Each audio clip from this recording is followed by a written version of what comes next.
Quelles sont les missions de la Fédération Handisport? La Fédération française handisport propose un certain nombre de missions et notamment donc l'organisation de l'activité physique et sportive.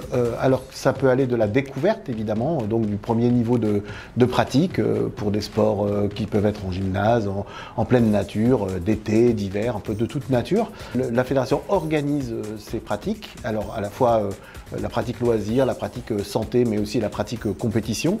Elle a aussi tout un réseau évidemment de structures régionales, départementales, locales, qui proposent l'organisation de ces activités. Mais qui peut pratiquer au sein de la fédération?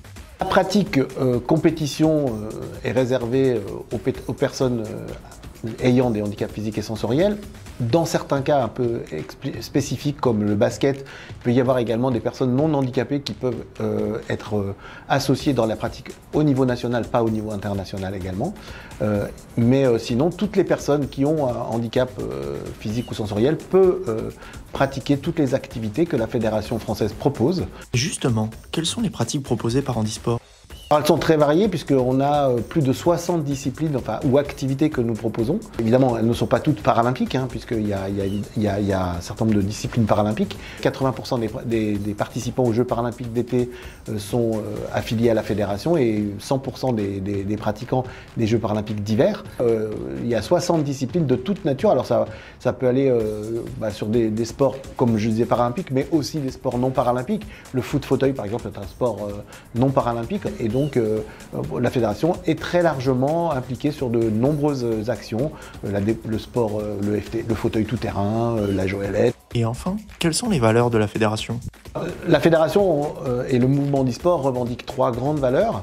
La première, c'est la valeur de singularité, que toute personne, dans sa singularité, peut être accueillie au sein de la fédération et des clubs et du mouvement. Ça, c'est la première valeur. Prendre la personne dans sa dimension individuelle et donc lui proposer une pratique qui lui soit vraiment adaptée. La deuxième, c'est l'autonomie. Donc la notion de compensation va aussi permettre de renforcer et de garantir l'autonomie autant que faire se peut de la personne. Et puis la troisième valeur essentielle, c'est la valeur d'accomplissement. Et donc grâce aux 2 premières, l'objectif c'est que chacun puisse s'accomplir, se réaliser. Ce qui est important, c'est de pouvoir réaliser son activité dans des conditions qui soient vraiment qui donnent vraiment à chacun la possibilité d'être heureux en pratiquant, de ressentir un plaisir important et d'être en capacité de ne pas se retrouver bridé ou interdit ou limité dans sa pratique.